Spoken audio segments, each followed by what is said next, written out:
தெனாலிராமன் கதைகள் 202. நேர்மை.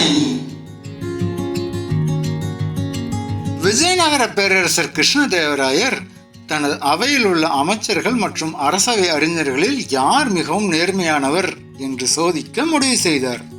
இதற்காக ஒரு சிறப்பான திட்டத்தை தீட்டினார். ஒரு நாள் அரசவை கூடியதும் அனைவரையும் அழைத்த மன்னர் ஒவ்வொருவருக்கும் ஒரு சிறிய பையில் சில விதைகளை கொடுத்தார். அமைச்சர்களே, இந்த விதைகளை உங்கள் வீடுகளில் உள்ள தொட்டிகளில் நட்டு பராமரியுங்கள். சரியாக 3 மாதங்கள் கழித்து யார் மிகவும் அழகான மற்றும் செழிப்பான செடியை வளர்த்து வருகிறீர்களோ அவர்களுக்கு 1000 பொற்காசுகள் பரிசாக வழங்கப்படும் என்று அறிவித்தார். அனைவரும் மிகுந்த மகிழ்ச்சியுடன் விதைகளை வாங்கி சென்றனர். தெனாலிராமனும் அந்த விதைகளை தன் வீட்டிற்கு எடுத்து சென்று ஒரு நல்ல தொட்டியில் மண்ணை நிரப்பி விதைகளை நட்டு தினமும் தவறாமல் தண்ணீர் ஊற்றி பராமரித்து வந்தான். ஆனால் நாட்கள் பல கடந்தும் அந்த விதைகளிலிருந்து ஒரு சிறிய முளை கூட வெளிவரவில்லை. 3 மாதங்கள் முடிவடைந்தன. அரசவையில் அனைவரும் கூடினர். மற்ற அமைச்சர்களும் ராஜகுருவும் தங்களது தொட்டிகளில் மிக அழகாக வளர்ந்திருந்த வண்ணமயமான செடிகளுடனும் பூக்களுடனும் பெருமிதமாக வந்து நின்றனர். ஆனால் தெனாலிராமன் மட்டும் செடி எதுவும் வளராத வெறும் மண் மட்டுமே இருந்த வெற்றி தொட்டியுடன் தயங்கி நின்றான்.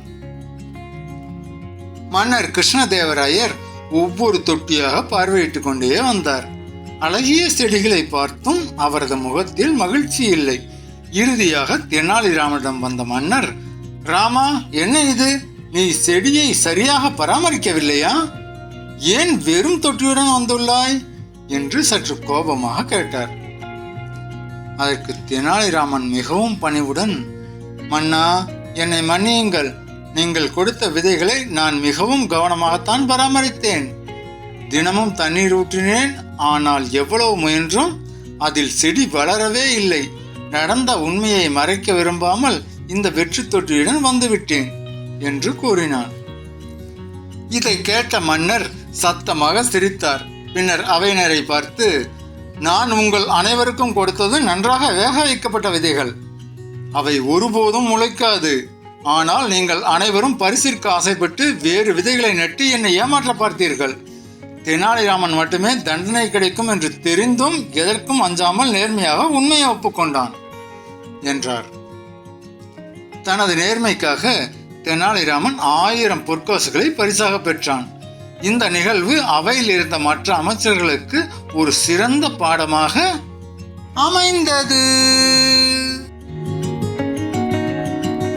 நீதி. நேர்மைக்கு எப்போதும் தகுந்த சன்மானம் கிடைக்கும். எப்பேற்பட்ட சூழ்நிலையிலும் உண்மையை மட்டுமே பேசுவது சிறந்த பண்பாகும்.